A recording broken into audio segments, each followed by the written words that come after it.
समाचारों पर नजर करिए तो धंधाમાં કરોડો રૂપિયાનું નુકસાન જતા આઈટી એન્જિનિયર યુવક બન્યો ચોર અને ભેજાનો ઉપયોગ કરીને આરોપીએ એટીએમ કાર્ડની ચોરી કરવાનું શરૂ કર્યું અને તેમાંથી રૂપિયા ઉપાડવા લાગ્યો હતો। જો કે સીસીટીવી ફૂટેજ અને બાતમીના આધારે પોલીસે તેને ઝડપી પાડ્યો છે। અમદાવાદની કાપડાપીઠ પોલીસે તેની પાસેથી ચોરીના 176 જેટલા डेबिट कार्ड पण कब्जे कर्या छे। पोलीसे मूळ बेंगलोरना अने सूरतमां स्थायी थयेल अमित जैन नामना आरोपीनी धरपकड़ करी लीधी। तो अमित जैन ज्यां एटीएम सेंटर पर वधारे लोकोनी अवरजवर होय त्यां वॉच राखतो हतो अने कोईपण व्यक्ति एटीएम कार्ड भूली जाय अथवा तो कोईने मदद करवाना बहाने कार्ड मेळवी लेतो हतो। त्यारबाद तेनो उपयोग करीने अंदाज मुजब पिन नंबर नाखतो हतो अने जो सफल थाय तो तेमांथी रूपियानी उठांतरी करी लेतो हतो। नवना रोज डी स्टाफ ने बातमी रहे हकीकत मळेली के एक व्यक्ति है ए भूलाभाई 4 रस्ता पास शंकास्पद हालत में उभेलो है और एनी पासे केटलाक एटीएम कार्ड है। जेथी तरत ज पोलीस ने स्टाफ ने त्यां मोकली आरोपी ने हस्तगत करी अने पूछपरछ करता एनी पासेथी कुल 176 जुदी जुदी बेंकना डेबिट कार्ड है मळी आवेला। त्यारबाद एनी अंग जड़ती करता एना खिस्सामांथी छे ए आ चोरीना पैसा है मळी आवेला। राहुल गांधी फरी एकवार गुजरात आवशे अने 15 અને 16 તારીખે राहुल गांधी गुजरात खाते आवशे। कांग्रेसना प्रदेश प्रमुख शक्तिसिंह गोहिले जणाव्युं के गुजरातथी पायलट प्रोजेक्टनी शरूआत थशे। 16 તારીખે अरवल्ली जिल्लामां आ प्रोजेक्टनी शरूआत करवामां आवशे। राहुल गांधी अरवल्ली जिल्लाना कार्यकर्ताओं साथे वातचीत करशे। तो पायलट प्रोजेक्टने लई एआईसीसीए एक कमिटीनी रचना करी छे। तो जिल्ला कांग्रेस समितिने वधु सत्ता मळे ते माटे देशभરના कांग्रेस प्रमुखने दिल्ही बोलावी चर्चा करी हती। समग्र देश में लागू पड़नारा जिला कांग्रेस समितिओना सशक्तिकरणना प्रोजेक्टनो पायलट प्रोजेक्ट ए गुजरात थी शुरू थई रह्यो छे। 15 અને 16 તારીખે राहुल गांधीजी अहींया आवशे।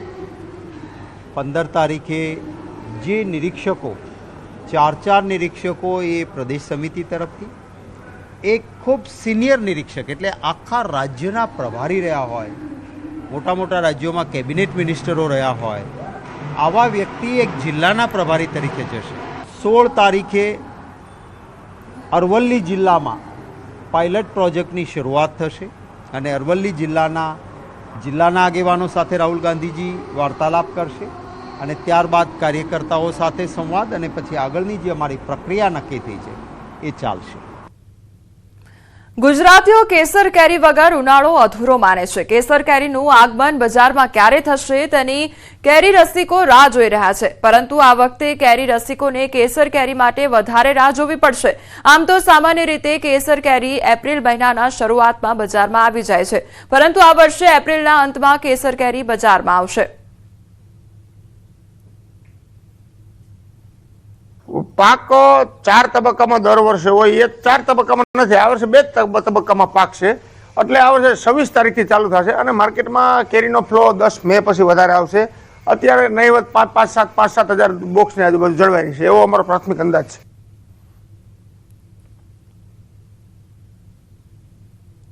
तो आ तरफ गीरनी प्रख्यात केसर केरीनो स्वाद मध्यम वर्गना लोको माटे कड़वो साबित थई शके छे, कारण के गत वर्षनी तुलनामां आ वर्षे केरीनुं 50% उत्पादन ओछुं थवानी आशंका व्यक्त थई रही छे।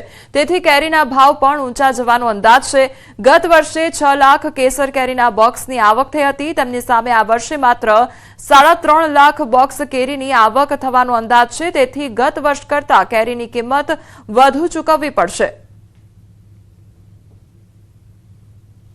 एकंदरे जे 45 દિવસની જળવાઈ રહે, પણ જે માર્કેટની અંદર માલનો ફ્લો હોવો જોઈએ તે ઓછો રહેશે અને ગત વર્ષની સરખામણીમાં ભાવ ધોરણ પણ 10-15% જેવું વધારે રહેશે। ગઈ સાલ તલાડા માર્કેટિંગ યાર્ડની અંદર 5,90,000 થી 6 લાખ જેવા બોક્સની આવક થઈ હતી, જેમ આ વખતે અમારો 3.5 લાખનો બજાર સમિતિનો અંદાજ છે। तो केसर केरीનું उत्पादन आ वखते ओछું થતા ખેડૂતો પણ નિરાશ થયા છે। ખેડૂતોના મતે આ વર્ષે પૂરતું ફ્લાવરિંગ આવ્યું હતું, પરંતુ વાતાવરણની વિષમતાને કારણે મોટા પ્રમાણમાં કેરી ખરી ગઈ હતી। ઓછું ઉત્પાદન થતા ખેડૂતો કેસરના ભાવ એકંદરે સારા રહેવાની આશા રાખી રહ્યા છે। તેમ છતાં ખેડૂતોને 10 કિલો કેરીના ભાવ 800 થી 1000 મળવાની આશા છે, કારણ કે આ વર્ષે 50 ઉત્પાદન બચાવવા માટે ખેડૂતોને ભારે જહેમત ઉઠાવવી લાવવી પડે છે. કેરી ખાવાની નથી, આથણું કરવાની વચ્ચે મારે બહારથી લેવા લાવવી પડે એમ છે. અને દવા 4 વાર છાંટતા એને બદલે આજ મુશ્કેલ 20 વાર થઈ હતી. અને હજી વેપારીને પૈસા દેવાના બાકી છે કે ભાઈ એના કેટલા પૈસા થાય, મારે ક્યાંથી ગોતવા, એ હું વિચારમાં છું કે ભાઈ મારે પૈસા દેવા ક્યાંથી. વેપારીને મેં એમ કીધું ભાઈ બગીચો દેવાઈ જાય, કહું કેરી ઉતરી જાય હું તમને દઈ દઉં. એ મારી પાસે કાંઈ સગવડ છે નહીં. ભાવ બોક્સની 800 થી 1200 રૂપિયા સુધીની આશા છે.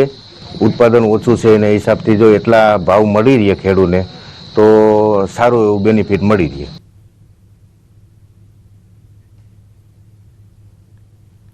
અમરેલી જિલ્લાના વડિયા તાલુકાના સૂર્યપ્રતાપગઢ ગામની મહિલાઓએ અનોખું સેવા કાર્ય કર્યું છે.